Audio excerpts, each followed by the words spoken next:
Teman-teman, ini adalah fakta yang sangat mencengangkan sekaligus mengejutkan.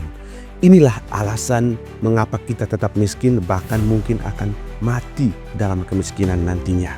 Orang kaya dan pejabat bertambah kaya, sementara rakyat kecil mati dalam kemiskinan, meninggalkan gen kemiskinan itu untuk anak cucu. Selang beberapa saat dipanggil oleh Raja Khalid dan ditunjukkan daftar nama-nama yang menerima suap dari Raja Khalid. Itu hampir sebagian besar anggota DPR. Itu hampir sebagian besar anggota DPR. Coba kamu bayangkan, nasib kita ditentukan bukan lagi lewat rapat paripurna DPR, melainkan lewat selembar daftar nama. Di sana tertera nama-nama yang sering Anda lihat di TV, para anggota DPR yang katanya berjuang demi rakyat, namun di tangan Raja Khalid, sang gasolin godfather, daftar itu hanyalah sebuah nota belanja. Pernahkah Anda bertanya mengapa harga BBM kita itu sulit turun, atau kenapa mafia migas seolah tak tersentuh selama puluhan tahun? Jawabannya mengerikan, karena mereka tidak hanya membeli minyak, mereka telah membeli negara dan pejabatnya. Jika hampir seluruh fraksi di DPR masuk dalam kantong Raja Khalid, lantas kepada siapa lagi rakyat akan mengadu? Apakah kita sedang dipimpin oleh seorang presiden, atau sebenarnya kita masih dalam cengkraman seorang mafia? Menganggap pejabat-pejabat di tiap eselon bisa dibeli, bisa disogok, sehingga mereka leluasa berbuat sekehendak mereka. Tonton analisis ini teman-teman sampai detik akhir, karena apa yang diungkap mantan intelijen Sri Rajasa Chandra akan mengubah cara Anda melihat politik selamanya. Dalam sebuah pengakuan yang menggetarkan di podcast Madilog Forum Keadilan, Kolonel Purnawirawan Sri Rajasa Chandra, seorang mantan intelijen, membongkar bagaimana Raja Khalid bekerja. Raja bukan sekadar pedagang minyak teman-teman, ia adalah sutradara di balik layar yang memastikan hukum dan politik bertekuk lutut pada dirinya.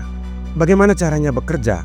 Sri Rajasa menceritakan seorang mantan anggota DPR yang awalnya sangat vokal melawan mafia. Namun keberanian itu luntur dalam sekejap saat Raja Khalid memanggilnya dan menunjukkan sebuah daftar.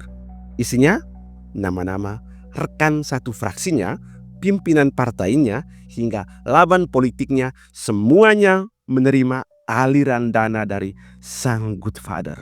Bayangkan Anda adalah seorang jaksa yang ingin membongkar kasus korupsi ini. Namun saat Anda meminta dukungan politik ke DPR, Anda menyadari bahwa orang yang Anda minta tolong justru menerima suap atau uang saku dari orang yang sedang Anda selidiki. Inilah yang disebut Sri Rajasa sebagai mafia yang menjadi sistem. Bukan lagi oknum yang bermain teman-teman, melainkan sistemnya yang sudah busuk hingga ke akarnya, mulai dari parlemen. Jika klaim Sri Rajasa ini benar bahwa hampir semua fraksi dan sebagian besar anggota DPR telah menerima suap, maka kita sedang menghadapi krisis konstitusi yang luar biasa. Mari kita bedah dampaknya secara tajam teman-teman. Yang pertama, pasti terjadi sabotase legislasi. Hukum bisa dipesan, aturan bisa dipesan. DPR memiliki fungsi legislasi untuk membuat undang-undang. Jika mereka adalah aset atau kaki tangannya Raja Khalid, maka setiap undang-undang terkait energi, sawit, tambang, migas akan dirancang untuk melindungi kepentingan mafia, bukan lagi soal kedaulatan negara. Itulah sebabnya selama ini bocor, dan pernyataan ini sudah berulang kali disampaikan oleh Presiden Prabowo. Ini adalah bentuk sabotase struktural yang paling murni. Mereka akan menciptakan celah hukum agar penyelundupan minyak dan penguasaan lahan ilegal tetap legal di atas kertas dan di atas hukum. Kejaksaan Agung saat ini sedang memburu Raja Khalid. Namun jika sebagian besar anggota DPR adalah pasiennya si Raja ini, mereka akan menggunakan hak interpelasi, hak angket, atau bahkan tekanan politik terselubung untuk melemahkan Jaksa Agung. Ya, seperti yang kita lihat contohnya dalam rapat dengar pendapat misalnya atau rapat koordinasi. Disinilah narasi ini kemudian terhubung dengan konten-konten saya sebelumnya. Saya sudah menganalisis bahwa jika Pak Prabowo terus getol untuk mengejar si Riza ini, maka perlawanannya akan besar termasuk dari lingkaran orang dalam istana dan lingkaran parlemen. Prabowo kehilangan kaki tangannya di parlemen. Prabowo membutuhkan dukungan DPR sebenarnya untuk menjalankan program-program besarnya. Namun, jika DPR lebih setia pada instruksi Riza Khalid atau aliansi oligarki hitam lainnya, maka setiap kebijakan Prabowo akan dijegal dan pasti akan disabotase. Begitu saya menerima mandat, saya sudah bertekad untuk melawan korupsi, melawan perampokan kekayaan negara oleh siapapun, dimanapun. Saat Prabowo misalnya melakukan efisiensi anggaran, memangkas subsidi yang tidak tepat, DPR bisa saja menolak dengan alasan yang sama, demi rakyat. Padahal sebenarnya mereka sedang melindungi kuota impor minyak para mafia. Dampak selanjutnya kalau ini benar adalah ancaman kudeta dari DPR. Bagaimana cara ini bekerja? Jika DPR sudah dikuasai mafia, bahkan menjadi mafia itu sendiri, mereka bisa menciptakan alasan untuk melakukan pemakzulan atau impeachment. Mereka bisa membesar-besarkan kerusuhan yang dipicu oleh sabotase struktural tadi di lapangan seperti kelangkaan gas atau ada kenaikan pajak sebagai alasan bahwa presiden tidak mampu untuk memimpin lagi. Dan yang paling parah sebenarnya teman-teman, Riza Khalid ini adalah simbol dari kekuatan lama, simbol dari rejim lama yang selama ini sudah bermain mata dengannya. Lalu kemudian Prabowo dilantik menjadi presiden dan berusaha untuk memutuskan kabel-kabel jaringan Riza Khalid ini termasuk dalam lingkaran kabinet. Masalahnya jika menteri yang diganti adalah orangnya mafia, maka serangan balik pasti akan datang. Bisa dilakukan dengan propaganda atau perang neokorteks seperti yang saya sudah sampaikan di konten sebelum ini, dan bisa juga tekanan parlemen secara bersamaan. Yang jelas Sri Rajasa menegaskan bahwa kasus Riza Khalid ini sudah di pinggir jurang sebenarnya.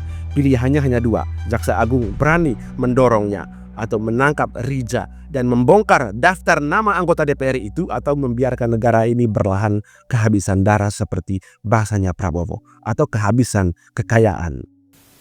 Negara itu ibarat badan manusia. Kekayaan, uang dan segala kekayaan itu ibarat darah. Kalau badan manusia tiap hari bocor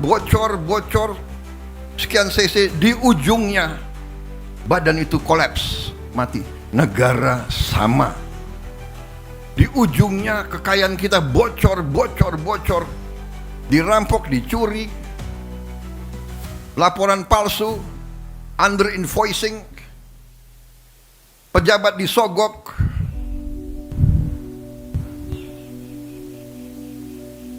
nyelundup keluar, nyelundup ke dalam. Gimana negara bisa bertahan? Ini yang dikehendaki oleh beberapa kekuatan. Kalau saya bicara kekuatan asing, saya diketawain. Saya tidak peduli. Saya dipilih, saya dilantik oleh rakyat Indonesia. Saya akan mati untuk rakyat Indonesia. Bagi Prabowo, menangkap Riza Khalid adalah kunci untuk meruntuhkan tembok pengepungan. Jika Riza tertangkap dan daftar nama penerima suap di DPR ini dibuka ke publik, maka Prabowo memiliki alasan yang kuat untuk melakukan pembersihan total, reset total di pemerintahan. Ini akan menjadi master move untuk menghancurkan berbagai skenario-skenario yang selama ini saya sudah sampaikan untuk menggulingkan Prabowo. Namun jika Pak Prabowo ragu, maka para mafia ini akan menjadi kuda Troya di kabinetnya. Dan pastinya agen asing akan terus berkolaborasi. Mereka akan menggunakan neocortex warfare untuk membuat Anda membenci presiden yang sedang berjuang sendirian ini. Mereka ingin Anda percaya bahwa Prabowo gagal. Padahal sebenarnya mereka sedang mematikan lampu di rumah kita sendiri agar mereka bisa merampok lebih leluasa lagi. Waspadalah teman-teman, ini bukan hanya soal peringatan pada pergantian tahun, tetapi juga soal apakah republik ini masih milik rakyat atau sudah beralih kepemilikannya menjadi milik sang Good Father. Jika Anda punya pandangan dan pendapat yang berbeda, silakan berbagi pendapat Anda di kolom komentar. Dan terima kasih, sampai jumpa di konten selanjutnya.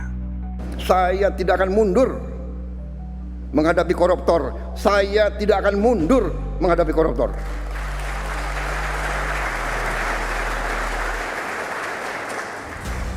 Mereka harus mengerti, saya ini siap mati untuk bangsa dan rakyat ini. Saya tidak takut. Mafia manapun saya tidak takut.